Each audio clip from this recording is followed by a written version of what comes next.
வணக்கம்.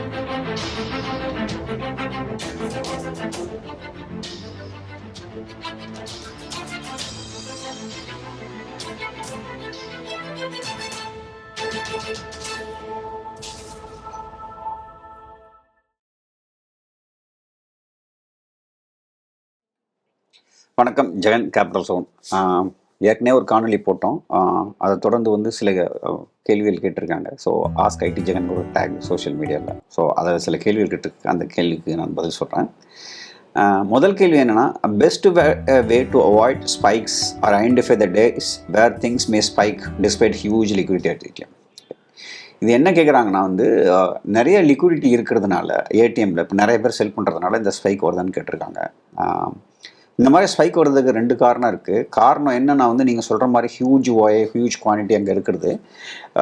இதை நம்ம எப்படி அவாய்ட் பண்ணலான்னா, எப்போயெல்லாம் வந்து விக்ஸு கம்மியாக இருக்கோ, எப்போயெல்லாம் வந்து விக்ஸு கம்மியாக இருக்குன்னு சொல்கிறத விட ஒரே ஸ்ட்ரைக் ப்ரைஸில் மார்க்கெட் ரொம்ப நேரம் இருக்கும்போது வந்து என்ன ஆகுனா வந்து நிறைய ஓஐ பில்ட் ஆகிட்டே இருக்கும். ஓகேங்களா, காலாக இருக்கட்டும், புட்டாக இருக்கட்டும், ஓஐ பில்ட் ஆகிட்டே இருக்கும்.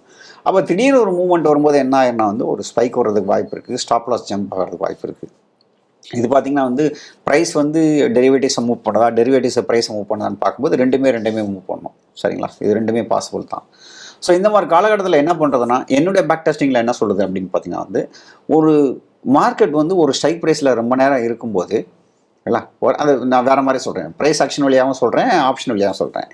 மார்க்கெட் வந்து ஒரு ரேஞ்சிலேயே அப்படியே ரொம்ப நேரம் இருக்கும்போது பிரேக் அவுட் ஆகிறதுக்கான வாய்ப்பு அதிகம். இது வந்து ஜென்ரலாக வந்து எல்லோரும் சொல்கிறது தான். சரிங்களா, அதே மாதிரி ஒரு ஸ்ட்ரைக் ப்ரைஸ்லேயே மார்க்கெட் ரொம்ப நேரம் இருக்கும்போது டிகேவும் ரொம்ப நேரம் ஆயிரும். அதனால் இப்போ என்ன பேக் டெஸ்டிங் என்ன சொல்லுதுன்னா, பெரும்பாலான சமயங்களில் ஒரு 3 மணி நேரம் 4 மணி நேரம் வந்து மார்க்கெட் அங்கேயே நிற்கிது அப்படிங்கிற பட்சத்தில் என்ன பண்ணலான்னா, அதில் ப்ராஃபிட் புக் பண்ணுறது ரொம்ப ஆப்டிமலாக இருக்கும், கரெக்டாக இருக்கும். சரிங்களா, ஏன்னா அதுக்கப்புறம் மூவ் ஆனால் லாஸ் ஆகிறது வாய்ப்பு இருக்குது. இன்னொரு கேள்வி கேட்கலாம், அப்படியே மார்க்கெட் சைட்வேஸ்லேயே போட்டால் என்ன பண்ணுறது அப்படின்னு இருக்கும்போது, அப்படியே சைட்வேஸில் போனால் நீங்கள் ப்ராஃபிட் கூட மிஸ் பண்ணலாம். நான் இல்லைன்னு சொல்லலை. ஆனால் ஓரளவுக்கு ப்ராஃபிட் வந்து விட்டு அதை புக் பண்ணுறது நல்லது. இல்லைன்னா ஹெட்ஜிங்கை க்ளோஸாக கொண்டு வர்றது நல்லது. என்னோட பாயிண்டில் வந்து எக்ஸ்பைரியாக இருந்தால் நான் ஹெட்ஜிங்கை க்ளோஸாக கொண்டு வந்துடுவேன். இப்போ வந்து மார்க்கெட் வந்து காலையிலேருந்துக்குள்ளே உங்களுக்கு நிறையா ப்ராஃபிட் வந்துடுது அப்படிங்கிற பட்சத்தில் அதை க்ளோஸ் பண்ணலாம் அப்படிங்கிற மாதிரியும் நான் பேக் டெஸ்ட் பண்ணிக்கிட்டு இருக்கேன். அதுதான் நான் உங்களுக்கு சொல்கிறேன். சரிங்களா, ரைட். 2வது கொஸ்டின் என்ன கேட்டிருக்காங்கன்னா, அல்கோ ட்ரேடிங் வந்து நம்ம ப்ராப் டெஸ்க்கு யூஸ் பண்ணலாமான்னு கேட்டிருக்காங்க. தாராளமாக யூஸ் பண்ணலாம். ப்ராப் டெஸ்க் அப்படின்னா முதல் என்னென்னு புரிஞ்சுக்கோங்க. ப்ராப் டெஸ்க் அப்படிங்கிறது வந்து புரோக்கர் வந்து உங்களுக்கு ஃபண்ட் கொடுத்து உங்கள் ட்ரேட் பண்ண சொல்கிறாங்க. ஒரு செக்யூரிட்டி டெபாசிட் வாங்கிப்பாங்க அவங்க பாதுகாப்புக்காக. ஸோ அது கிட்டத்தட்ட பார்த்தீங்கன்னா நார்மல் அக்கௌண்ட்டில் நீங்கள் என்ன பண்ணுறீங்களோ அது எல்லாமே அதில் பண்ணலாம். ஏபிஐ மூலமாகவும் ட்ரேட் பண்ணலாம், தேர்ட் பார்ட்டி அல்கோ ப்ரொவைடர் மூலமாகவும் இது பண்ணலாம், மேனுவலாகவும் பண்ணலாம், டிஸ்கிரிப்ஷனையும் பண்ணலாம். உங்கள் புரோக்கர் வந்து உங்கள் ப்ரோ அக்கௌண்ட் கொடுக்குறவங்க வந்து ப்ராப் அக்கௌண்ட் கொடுக்குறவங்க வந்து அல்கோ ட்ரேடிங் கொடுத்துருந்தா தாராளமாக பண்ணலாம். நான் அல்கோ ட்ரேடிங் மூலமாக தான் பண்ணுறேன் ப்ராப். ஸோ அல்கோ ட்ரேடிங்க்கும் ப்ராப்புக்கும் எந்த சம்மந்தமும் கிடையாது. ப்ராப்புங்கிறது புரோக்கர் அக்கௌண்ட், ப்ரொப்ரைட்டரி அக்கௌண்ட்னு சொல்லுவாங்க. சரிங்களா, சரி. 3rd, how to maintain trade log effectively. இந்த ட்ரேட் லாக் வந்து எஃபெக்டிவாக மெயின்டைன் பண்ணுறதுக்கு நான் என்ன கேட்குறேன்னா, இது இன்ட்ராடேவாக இருந்தால் நீங்கள் கான்ட்ராக்ட் நோட்லேயே உங்களுக்கு தெரியும். பொசிஷனலாக இருந்தால் தான் சில பொசிஷன்ஸ் இன்றைக்கி இருக்கும், சில பொசிஷன்ஸ் அன்றைக்கி இருக்கும், மாற்றி இருக்கும்.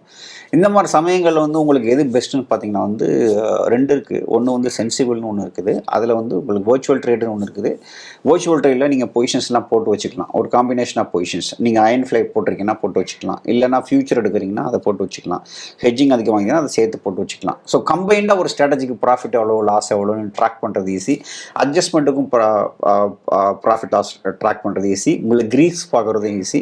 திடீர்னு ஒரு பொசிஷனை க்ளோஸ் பண்ணியிருப்பீங்க 2 நாளைக்கு முன்னாடி, அது ஒரு ஸ்ட்ராட்டஜியோட பொசிஷனாக இருக்கும். அந்த ப்ராஃபிட்டும் சேர்த்து பார்க்கறனாலும் நீங்கள் என்ன பண்ணலாம்னா சென்சிபிளில் போட்டுக்கலாம். இது ஆப்ஷன்லையும் பண்ணலாம். பட் சென்சிபிள் வந்து ரொம்ப சீப்பு. நிறைய ப்ரோக்கர்ஸோட இன்டகிரேட் பண்ணியிருக்காங்க. நம்ம கேபிட்டல் ஜோனுடைய ஃப்ரான்ச்சைஸியில் அது வந்து உங்களுக்கு ஆஃபரில் இருக்குது. வேணும்னா டிஸ்கிரிப்ஷன் செக் பண்ணுங்கள், நீங்கள் அவைல் பண்ணிக்கலாம். மாதத்துக்கு 500 ரூபாய்க்கு கீழே தான் இருக்கும். ஸோ இது மட்டும் இல்லை, நிறைய அனாலிசிஸும் நீங்கள் சென்சிபிளில் பண்ணிக்கலாம். ஸோ அந்த விதத்தில் பார்க்கும்போது ட்ரேட் லாக் மெயின்டெனன்ஸ் அந்த ஃபுல்லாக முடிஞ்ச உடனே அதை டெலிட் பண்ணிடுவேன் வர்ச்சுவல் ட்ரேடில். ஸோ நான் பொசிஷனல் வந்து ட்ராக் பண்ணுறது வந்து சென்சிபிளில் தான் ட்ராக் பண்ணுவேன். டெலிட் பண்ணலாம், இல்லை வச்சுக்கன்னா நீங்கள் வச்சுக்கலாம். ஃபியூச்சரோட ரெஃபரன்ஸ்க்கு வேணும்னா நீங்கள் வச்சுக்கலாம். ஸோ அப்படி பண்ணிக்கலாம்.